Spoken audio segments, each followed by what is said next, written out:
Basically, ang meron tayo ngayon right now dito is the Legalis, the Crossfire, and the Revros.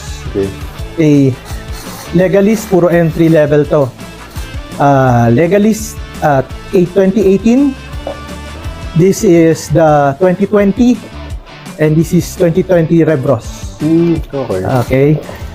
So, this one has been the basis for everything. Okay. So, makikita mo, very basic tingnan, pero ito yung pinaka naging base ng Daiwa Sa design, no? Oo. sa design for everything. Okay. Okay.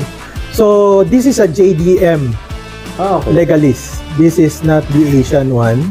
Okay. So, malaki ang inambag nitong reel na to para sa design for everything. Okay. Okay.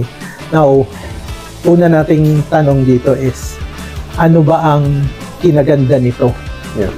sa among all of these things? Since ito yung basis, ang unang mapapansin mo dito is this air rotor. Okay. Oh. This air rotor, dito nila sinimulang gawin. Para saan ba ang air rotor? Ang air rotor para mas magaan yung inertia, yung unang hila ng isda. Okay. Sige.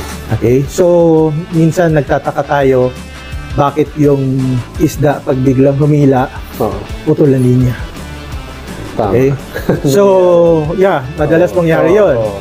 So, pinagaan nila itong rotor so that yung unang hila ng isda hindi siya ganun kabigat. So, parang medyo mahahatid yung line, no? Yes, yes. Malalayan. Tama. So, they coupled it with the shallow spool para hindi rin mabigat yung spool.